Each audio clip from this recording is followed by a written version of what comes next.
How many people have done posters before? A couple. Oh, well, I expect the two of you. All right, but most of you not. All right? So, poster is a form of communication, right? But in sciences, there are three forms of communication. There are journal articles.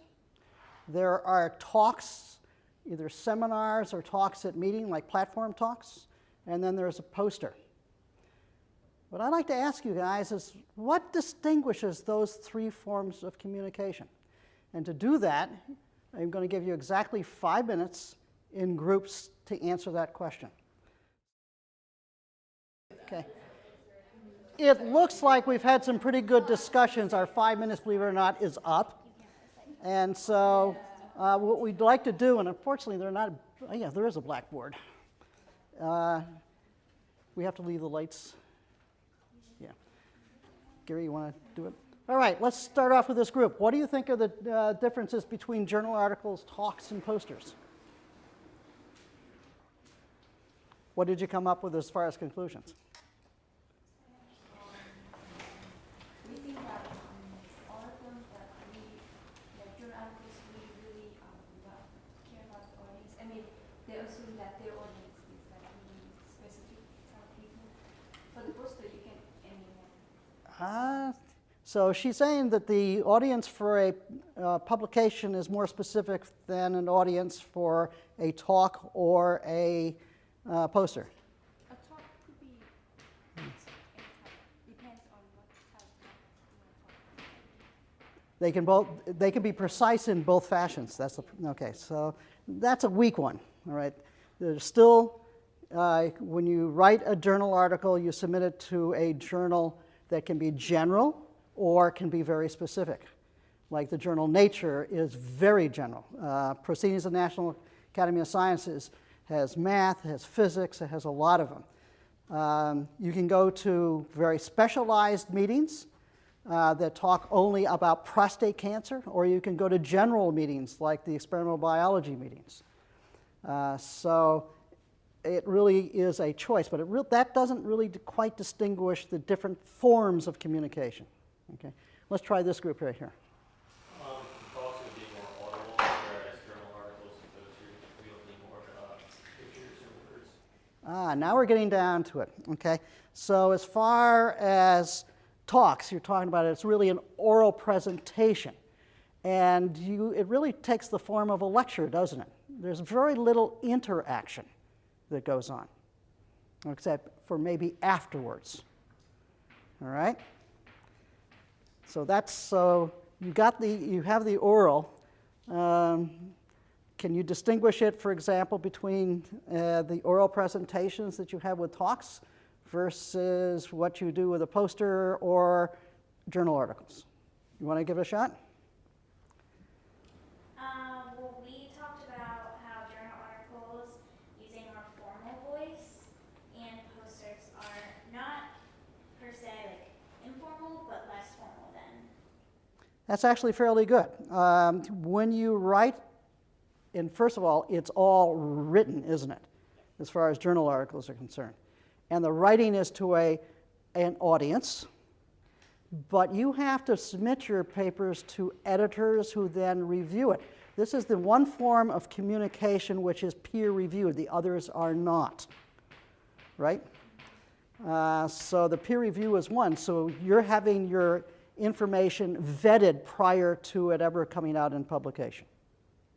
So that's one good one. How about over here? We said that poster is kind of like a mix between a journal article and a talk, in the sense that you have some of the details that are included in a journal article, but like you have to present it verbally as well. So it's maybe not quite as long for it, like bullet fashion. So you're talking about the form is different. So as far as a journal article versus a poster? Just the format of posters. Okay, what is the format of a poster? It's not as detailed as a journal article. And what do you mean by detailed? So it's not like in paragraph form. Now you're getting to it. Very little writing, where a journal article is mostly writing, referring back to tables and figures that you have, right? But that's not what a poster is there for. A poster is really there for interactive play. You put the minimum amount of words possible on a poster. That's how you do it, okay? How about this group over here? Posters just kind of summarize the kind of information you find in the article, but you can still keep all the facts and figures, or the visuals. Right. So it's a summary of your best results, and it doesn't have to tell a complete story, does it? Where if you're giving a talk, you really want to have a story to tell. And if you're in a journal article and you know it's going to be reviewed, it better say have a very good proven record, right? So there's a big difference as far as the audience and what you get out of it is concerned. Okay, this group, I think that was the last group. I guess we kind of said similar to what they said about how a poster is kind of synopsis of what you did, and it can either be read by someone or they can ask you questions and get more detail. Now you're getting to it. You said, you've never been to a meeting, but do you think people simply go up and read the poster? Actually not, all right? The expectation is that you have an abstract. The people have read the abstract, but they haven't read the poster. So they come, and it's a form of interaction between you and the audience. One or two people show up at a time. You stand there, and that you talk about it, and you get an interplay. You don't get that same interaction with a talk, and you don't get that interaction at all with a journal article. I'm sorry, earlier you said that the poster doesn't need to tell a complete story. Like, you can have things that aren't necessarily... It shows a direction. But if you're giving a talk or a paper, you really have to have an idea complete with the proof there, right? Here you can show the direction in what you've done. It doesn't have to, the idea doesn't have to be fully developed. It's not being peer evaluated, correct? So as far as the amount of science that you have to have in a poster, it's quite a bit different. And that's one reason why most posters are not peer evaluated. So when we take a look at this, I'll just summarize some of the things that I have here. Journal articles are written and peer-reviewed. Talks are oral and visual because people are looking at slides, right? But it's lecture style. The person is talking to the audience. The audience is not interacting with the person who's doing the talking until the very end. But if you have 100 or 200 people in an audience, very few are going to be able to interact. Okay? The poster, on the other hand, is very visual. This is a big difference. It is very visual. All right? And the mode is to interact with your audience completely. So you have to keep those things in mind. The one thing that is important on a poster, though, is it be self-explanatory. And the reason is at national meetings, when you go there, you put it up and you're there for a certain length of time, but your poster is generally there for the whole day. So people can come by and, as somebody mentioned, read it without you being there. So you do want to have something that's self-explanatory. All right? So another thing you have to do, and this was mentioned by the first group, is you have to consider your audience. Very important. Who are you talking to? Well, you could be talking to other scientists in your particular field. For example, I took a lot of undergraduates to a prostate cancer meeting. Well, what do you think all the people that were there were doing? Prostate cancer research. No journalists. All right? However, general scientific meetings, you find people from all fields. And the experimental biology has biochemistry, it has physiology, it has nutrition, it has a lot of different immunology and a few other disciplines. So you get a broader base of scientists. And what happens is they'll read your abstract and say, well, actually, this might be related to something that I'm doing or something that I'm interested in, even though it doesn't directly affect the research, and then they'll come and see you. All right? But there's another point of this that's important.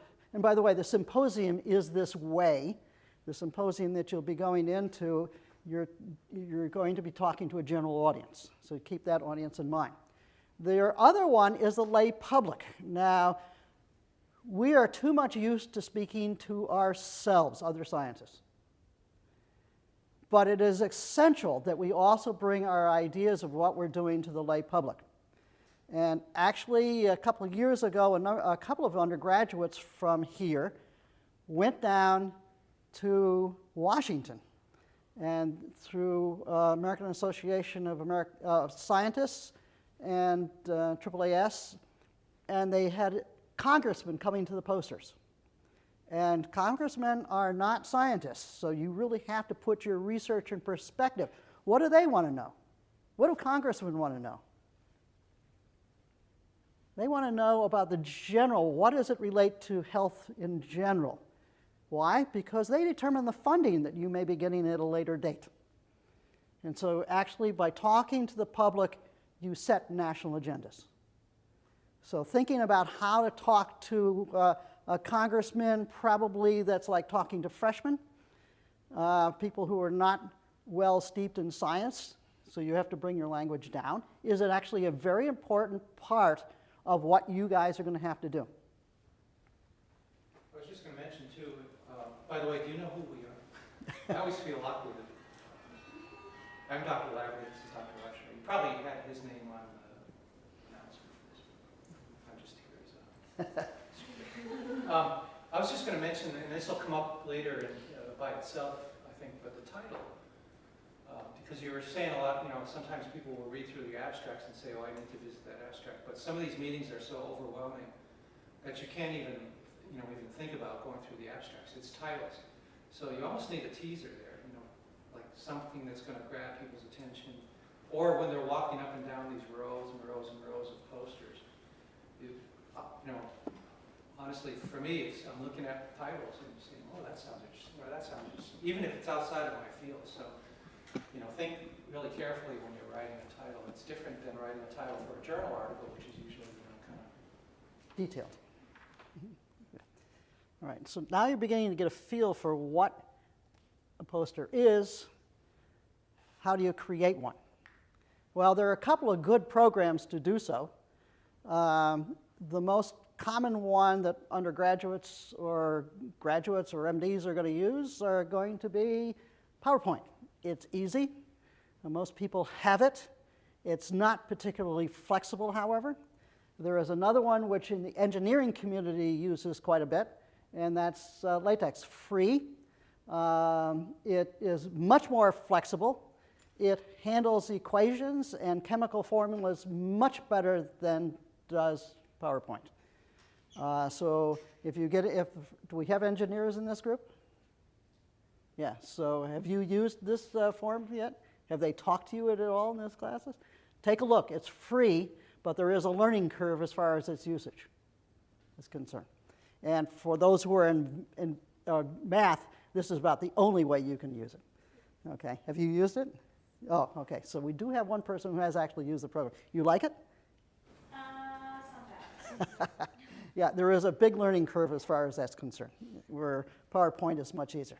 What we're going to do today is really talk about the PowerPoint presentation, because most of you are going to use that in the future. All right, well, what about the logistics, easy things? Well, the poster size, you have to figure out what your meeting board is like. And for example, the experimental biology meetings, or most scientific meetings that you go to on a national basis, it's 3 feet by 4 feet. But there are some, we've taken students down, for example, to UMBC, that's a bit shorter. But you have to look very carefully to find out exactly the type of board they're going to give you to put your poster on and then design it for it. Okay. So what about your audience? Well, the audience isn't going to be sitting, is it? It's going to be right here. And so as a consequence, usual distance is about 5 to 7 feet away from your poster. They've got to be able to read your poster from about 10 feet, your titles in particular. You get attracted by the title, and then they come into that area where they can stand and talk to you. That's generally a 5 to 7 foot distance. Keep text to a minimum. Nobody wants to stand there and read. They want to spend most of the time talking to you about what you've done. And so you need a very short elevator type of talk to introduce yourself and to make what your exciting findings are. Very short. So therefore, if you don't want to have text, what do you have? Use diagrams, you use figures, you use flowcharts, tables, and cartoons. Cartoons are really good. We'll explain that in a minute. Okay? Poster elements, okay, that you have to be aware of. Font size. Font size is really critical. Okay? Use of color, absolutely essential. It draws the eye. The layout turns out to be the most important. How are you going to present the information that you have? By the way, you have to allow enough time to print. If you have a poster session the next day, well, guess what? It takes how long to print the posters? A single poster every couple hours. Well, how many printers do we have? And what's the backup? Make sure your posters are finished, what, about at least 2-3 days ahead of time, minimum? Or else and we've had this happen to us in the past where people have not been able to get their posters up on time. Okay, standard layout. Usually the abstract is up in the left-hand corner. It is followed by a region, and you know this is fairly black, straight line text, or I should say organization. Introduction.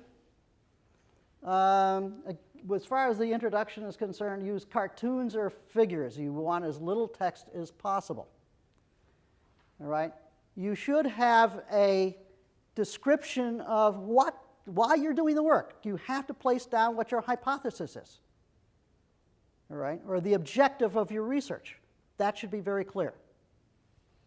Okay? Then methods. And by the way, on posters, we just heard, we don't want detail. That's a big mistake. So put down flowcharts. If somebody wants to ask you questions about the method, that's fine. You'll know the answer. They'll be able to ask the questions and get the information that way. So don't put a lot of information down relative to the methods, unless, of course, that's your objective. If your objective is to create a method, then obviously you want to do that a little bit differently. Then you have your results. The results are your key area, and there are lots of ways of presenting results, and I'll show you some of those. Key points. Make sure that your mentor approves all results that you plan to show. Why?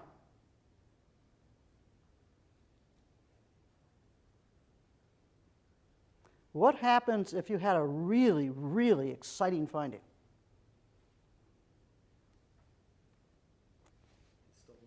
Huh? Yeah, exactly. Don't forget, a poster is not a publication. All right? An abstract, if it's in a symposium, the answer is unpublished. That says something, but it's still not considered a peer-reviewed publication. So if you have an exciting result and somebody in your own area sees that and is close to what you've got, they may be able to take your result back and beat you to the publication. Has this happened? Yes, it has, multiple times. All right, it actually happened at the University of Delaware a couple of years ago with a student. He posted his abstract on our undergraduate research page, and his mentor almost blew up because it was a very exciting finding, and he did not want that information out.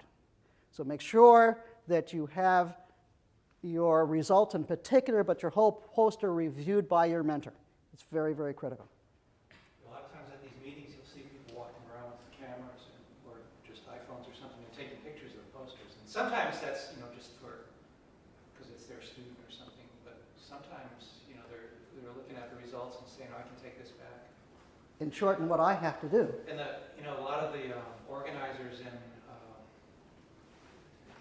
heads of the different organizations that are in these meetings are trying to figure out exactly how to deal with that. I think it ends up being the responsibility of, like we're seeing here, of the guys, what to present and when, and the students. But organizers are really concerned about this, and there's been a lot of talk about banning. I don't think you really could, but trying to ban cameras and picture taking. Mm-hmm. All right, conclusions. Very simple bulleted statements. Not even sentences. You do not want a long description like a discussion you have in a paper. That's not the place for it. If somebody wants to learn more about a particular bullet, they can ask you. Then you have acknowledgments. That's usually your funding source. And, or you want to thank somebody in particular, for example, that may not have been a co-author on the paper with you. The funding source is absolutely critical. And you'll see another way of representing the funding source, water up in the two corners. Okay. First of all, there's the University of Delaware logo. That tells a lot of people where you are. So make sure you get that on your posters. And then your funding sources on the logo for your funding sources is on the right. Left or right doesn't make any difference, but just have it there. All right? And in this particular poster, we show Howard Hughes Medical Institution. But sometimes it's NIH, sometimes it's NSF, and it could be some other type of funding also. All right. Now, when you take a look at the top, we're talking about font size.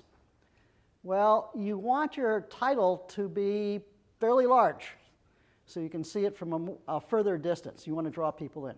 So you need font sizes better than 96 if it's a 4-foot poster. Authors and institution step down to 72, in that vicinity. The abstract, well, if you're going to a meeting, people have the abstract. So the abstract doesn't have to be in big size at all. So as a consequence, you can actually shrink it down considerably. Abstracts can be font size of about 20. The text that you use, you're trying to keep it to a minimum. You want it readable, though. All right, so we usually go between 32 and 36 as far as font size with that particular font.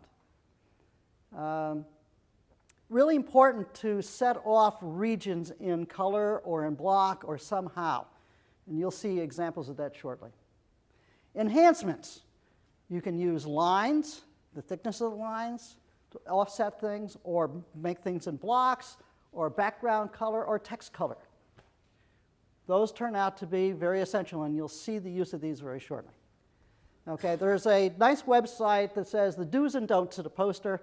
And I posted that up there so that you can take a look at this particular site. It's quite valuable. Now, let's go through some examples.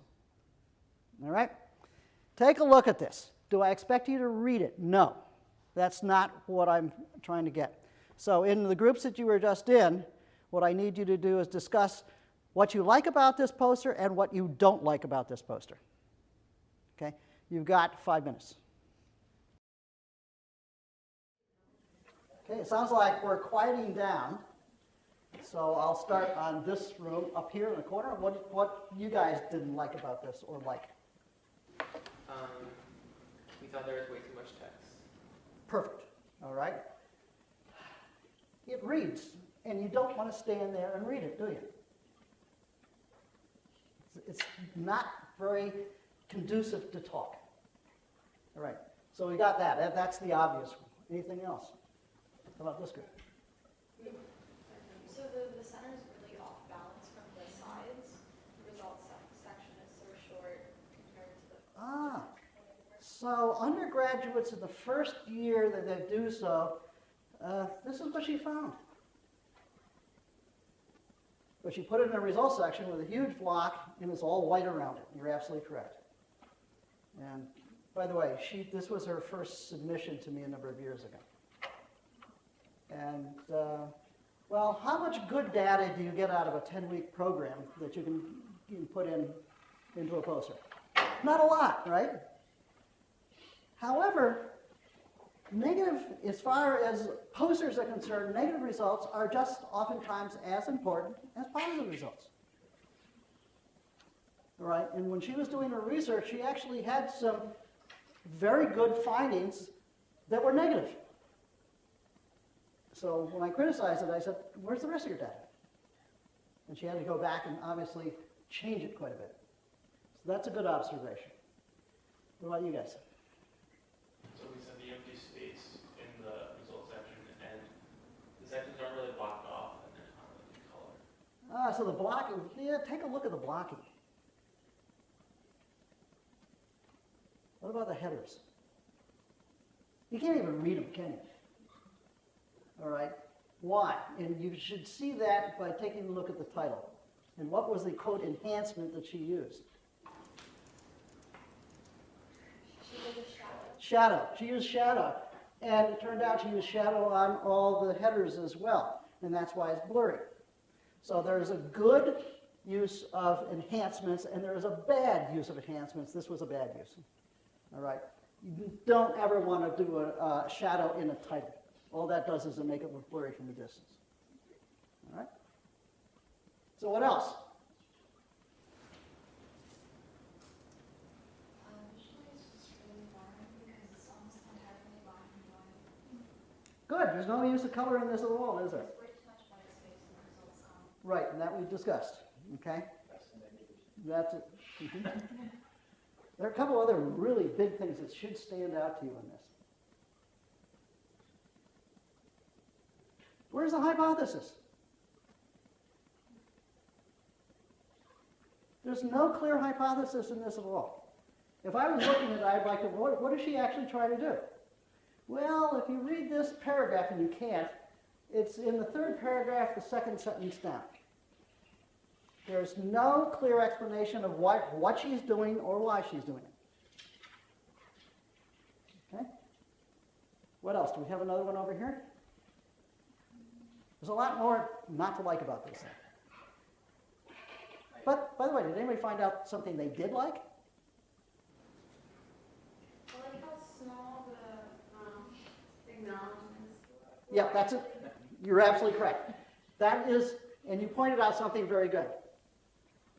This is the right font size. All the rest of it are the wrong font size. All right? So anything else?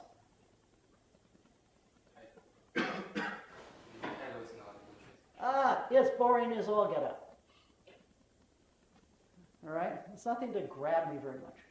And I had her change it. All right? There are a couple things that you should be able to see very, very clearly off in the left-hand side at the bottom. What do you see there? Black, right?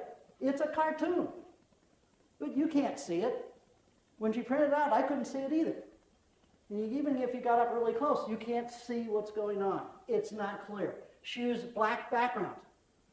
And the contrast with what she had in the cartoon, you couldn't read it. All right, so it's that cartoon actually was a good cartoon, but her technique spoiled it. All right. By the way, she didn't need any of this introduction. She simply could have used the cartoon as her background. So we got rid of almost all the type. There's one other one that you cannot read, and I'm going to point it out to you. And that's down here. She said, each 25 microliter PCR reaction contained the following. And then she put 12.5 microliters of this, 5 microliters of this, 1 microliter of that, 1 microliter of this, 5.5 microliters of that. What did I say not to do? Detail. Is this really important when talking about it? No. Yeah, it's a correct and something you would put in a paper. This is obvious, especially if it's changed from the way other people did it. This is something you would put in a paper. This is something you'll never want to get that much detail in as far as a poster is concerned. If somebody wants to know, well, what did you use in your PCR reactions? You tell them. All right? Her flowchart is not bad. It's not good either. The flowchart is a really good idea, but if you take a look, you see there's words that appear outside of that little block, right? If you see down here, there's a word that's in this range. on the ones going all the way up. So she didn't center them correctly. She was not careful in how she designed the blocks. Right? So all these are errors, believe it or not. The last one I spoke about was an error that she found out only after she printed it. All right, and that is a problem. Oftentimes printers don't handle it in the same way that you see it on your computer monitor. You had a problem with that, didn't you? Yeah, so when I first printed my poster for San Diego, we used the printers in Wolf. And then we had to reprint it for San Diego, and we printed it in the tech center, and the coloring, I guess the ink colors are much different, so all the images came out very dark, just based on the change in printers. Mm-hmm. So one thing you should always do is when you're finished with it on your computer monitor and save it, then make a printed copy on a regular sheet of paper. You're not going to be able to read it, but you're going to see whether things line up. Sometimes fonts don't change, so that all of a sudden, this font might all of a sudden be a huge PCR going across the whole screen. All right, always print out prior to getting the big copy printed. All right, let's take a look at another one. Now that we know that this was pretty crappy, and that's what I told her also. Oh, by the way, I just made it worse, and this happens a lot. At the top, what happens is the PowerPoint allows you to use different outlines. And I just threw one in there, and I've seen this done a lot. You affect the thing, and obviously that distracts tremendously from what the title is. Okay, there is one good thing in this that you have to realize, and I pointed to it. In publications, you use figures and figure legends, right? Figure titles at the bottom of your figures. A better way of doing it is simply put a real short title across the top. Okay? Something that can be read from a distance, very short, easy to see. If they want details, they'll ask you. Right? So, too much text, unreadable graphic, head font too small, hypothesis buried, methods too detailed, poor use of color. And that was just to start. We heard a number of other things on that. Now, let's take a look at this one. Okay, I want you to get back in your groups and tell me what you like or don't like about this.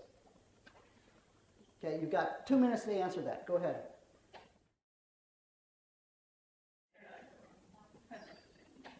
Okay, it looks like we've gotten some discussion going. So let's start with this group. What did you like or dislike? One thing we don't like is how the first two columns at the very bottom, we can't tell like where A and B belong, those diagrams. Mm-hmm. We can't tell the flow of it. It's very confusing where to go next. Okay. Results section is a little overpowered, it seems like. That was criticism that I heard from a couple other groups. I think this group all said, and you also said, boy, there's a heck of a lot of data here. She was a second-year student in my laboratory, and she did tremendous amount of work. And in fact, when she submitted her abstract, it got pulled, and she had to give a platform talk. The only people who generally give platform talks are usually the mentors or the postdocs, maybe a graduate student, but hardly ever an undergraduate. She got chosen to do a platform talk. It scared her to death, and she wanted to pull out, and we said, no. Okay, no, you do it. Well, I'll give you a little hint. What happened is that she gave her talk, and she did an excellent job, and the person who followed her turned out to be a person who wrote on the major gene that she was looking at. He was at MIT, right? If he had gone up first, she probably would have fainted, is what she told me. Okay. All right, but she did put this in, and some of your criticisms are real. She has a ton of data. And so how do you organize a lot of data? How do you try to make sense of it? Well, she used color to do that. If you notice, we have a number of pathways which she has a cartoon, and that's what she did. because this is so complex, she had this cartoon and she related it back. So red, here are the red ones, right up there. All right, so you can quickly take a look at the results of the red. You can take a quick look at the results of the blue or the yellow to see if they're significant. That's all she was trying to do. All right, so it was effective. All right, even when you have a lot of data, there are ways you can use color or layout schemes in order to improve the discussion. When you're looking at a distance, you're going, oh my God, what are we going to do? But when you get up and talk to her, she had it laid out in such a way that it was easy to discuss. Now, in the undergraduate poster competition, she did not get an award. All right, she did get an award as far as her talk was concerned, though, because that was a better venue for this much data. The criticism that you had about the flow over here is good. All right, it was difficult to see exactly where that figure turned in. It turned out she really didn't need the introduction at all. This is what she talked from. So this was really the introduction. All right, clear statement of hypothesis? Yes, it's there. So everybody knows exactly what she was doing. Again, a nice flow chart as far as methods are concerned. Makes it very clear how they were done. And it also related back to the figures that you had here. All right, conclusion. I wanted to see more bullet points, but she didn't have enough time to change. It's one of these things like, oh, I got to get this thing printed out, and I don't have time to go and correct it. The references, you notice what happened here? It looked good on the computer screen. When it printed, the borders changed. All right, and you can see the S went over here and so on. So this is another case where when the printing on the large format printers was not the same as what you see on the screen. Again, this is real important. I had asked her whether she had printed this out ahead of time, and she said she had not. Okay? All right, so let's take a look at one more. Okay? Now, give me about 5 minutes, talk about it, tell me what you like or don't like about it. All right, there's a lot less discussion. There's a lot less discussion. Let's hear what you have to say. Let's start off in the back. Any comments you want to make on this poster? I think this one's good. You like this one, all right? The only we liked it a lot. The only thing I was saying. But what did you like? The organization. The layout is excellent. There's no question. Now you see a difference. It's not this column stuff that you have. It's very different, but it's very effective. All right, go on. Are we saying things that we don't like still? Yeah. Are we also? It's a different language, basically. So it depends on who the audience is, but I don't Right. understand more than half the words. So it would have to. So be it doesn't presented- grab you, is what you're saying. Visually it does, but then I look at it and it might as well be written in a different language. Correct, but at a big national meeting, you're going to have subjects, a lot of posters on a lot of different subjects. Yeah. So this is one of the things you'd walk up and say, not interested, and continue walking, even though it's a really good poster. Yeah. All right. So you're getting to the point which is really important about grabbing. How do you grab? Well, you don't know what tau is. Well, in this particular case, it's related to Alzheimer's disease. All right? That was not the audience he was trying to attract. He was not trying to attract the MDs or other people that were involved with neurosciences. He was after the hardcore biochemist. All right? It did grab him. All right? So, what about you guys?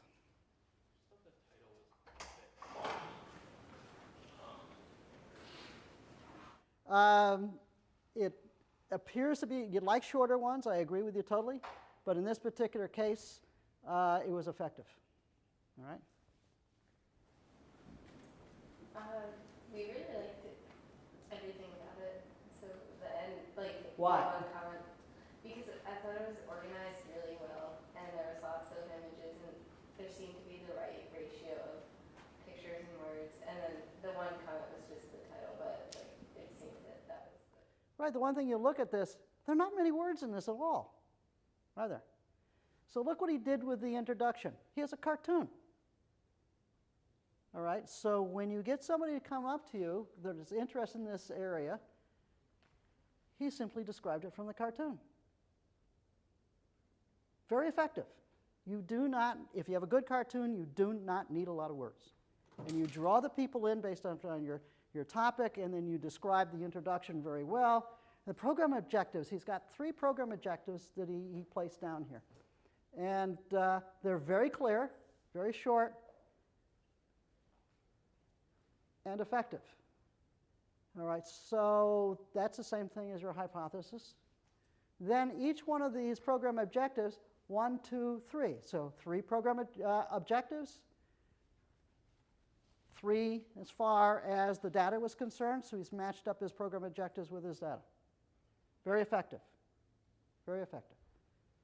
All right, color he used in order to set off exactly the lines on here, which was the same thing that my student had done with hers. In other words, I want to talk about the red. You can point out the red on the figure. So it draws your attention to what they are. Bullet points for conclusions, references. Now, I didn't talk about references. We generally don't put references in unless they were important to the poster itself. For example, you have a cartoon over there. He did not draw that. So if you're using some figure from some other person, that has to be referenced. All right? He has another one.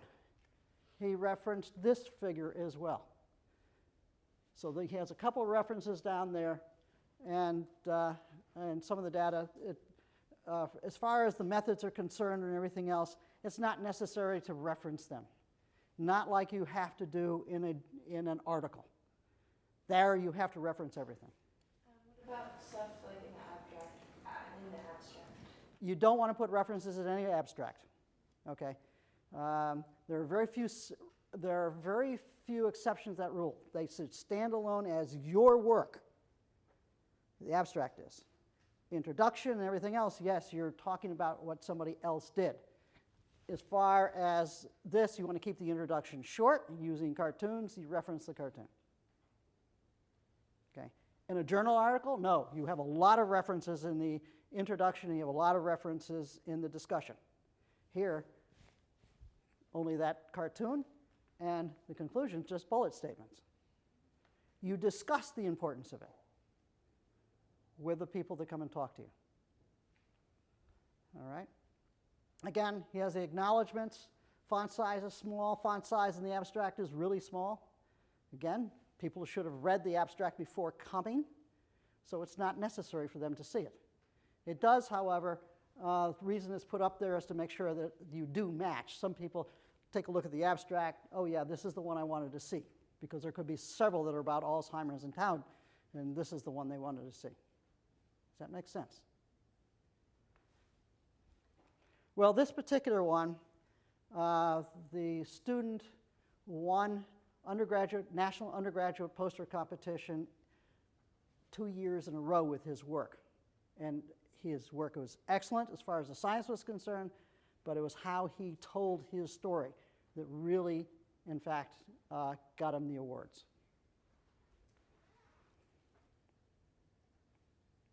So, what about the interaction? What are you trying to do? And we've sort of summarized this based on our discussion, that your interaction with your audience is through the layout and the title, attract people to your poster. We've seen that. I think you've all seen that because I saw the discussion in the group. Involves a person viewing your poster and asking about his or her background. Now, that's something you don't want to read your poster at all. You want to engage in discussion. So when somebody comes up to you and says, well, what's your background? Something real simple. Find out exactly where they are. That sort of draws them out, doesn't it? Okay. Then have some sort of 30-second summary of what you've done. Say, yeah, we're doing this, and this is what we found, and this really relates well to Alzheimer's. Then oftentimes what they'll do is they'll ask you lots of questions. And then you go into your poster and then you describe them. All right? And don't be afraid to ask them if they have any questions. That's, again, you want to draw them out. That's really essential. Engage the person in conversation. Key point, you have to be very, very familiar with the background of the research. You don't want to come out and say, in essence, oh yeah, I did this experiment. I'm not sure why. All right? That says you're being a technician and not a scientist. So make sure if you go to any national meeting or so on that you have a very good command of the background to your project, in particular your hypothesis. Eye contact is important. And what I've often seen, especially with undergraduates, is they'll face the poster and go like this, and the person's standing over there, and not look at the person at all. A conversation means that you are actually looking and talking to them. You're not talking to the poster. That's a common mistake made. Have business cards of some sort. You can print them out nowadays. It's really easy, because oftentimes if they find your poster interesting, you're going to find their work interesting as well, and that you'll want to communicate. And that is the greatest part about a poster presentation. It's all in networking. You get to know somebody outside your laboratory, they get to know what you're capable of doing, and then you can communicate with them later through emails or asking them for reagents or other things. You find out exactly who's in the profession that you're in itself. Has this worked? The answer is yes, and that actually happened to a student in my laboratory. She had applied for graduate school at 3 places, and it got more than 3 places, but accepted to North Carolina, Duke, and San Diego. And her poster turned out to be right next to the graduate student of the chairman of the department in North Carolina. So he came by to see his own student, saw my student who had gone there for an interview, and then had every single faculty member from North Carolina that was there come and talk to her to try to recruit her. At the end, he asked her, have you made a decision yet? And she said, not really. And then he offered her, by the way, in case you don't know, with graduate school, they pay your way through a stipend. They gave her a $4,000 signing bonus, just like athletes, right? Okay, needless to say, she decided to go to North Carolina. They really wanted her, and she went there and earned her PhD. All right? So network is really what you want to do. You don't want to stay around with your own people in your own department. You want to go to lunch with other people. You want to get to know people and then meet them and talk to them later about this. This is how you do it. This is the real key things that you want to do. All right, so that gives you an idea of the importance of the poster and what you're trying to accomplish with the poster. What we have are 2 posters over here that we want you to take a look at so that you can see the actual poster and the sizes. And you want to hold them up? Okay, so now that really finishes the talk. Please come down and take a look at these, and they'll tell you about the positive and negative of each of these. All right? Thank you. Mm-hmm. Got it? All right.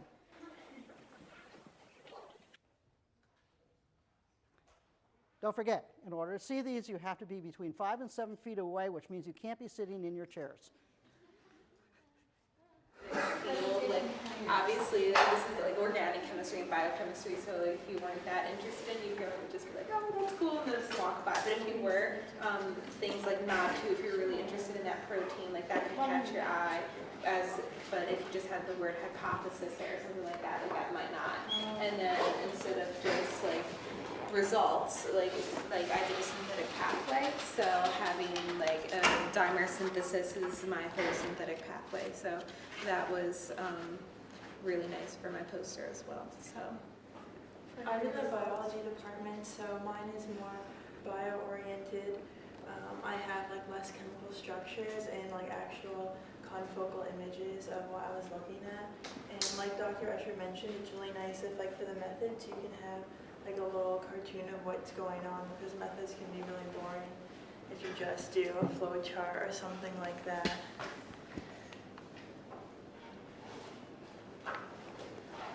So what do you think of the use of color on that? She has enough color in the pictures. Mhm. I think you can see the importance of a layout and how it attracts people to your posters. This is how you really make good communication. And definitely having your funding sources at the top, like Delaware. I think everybody has to have Delaware. Yes. Unless you're from like a different college.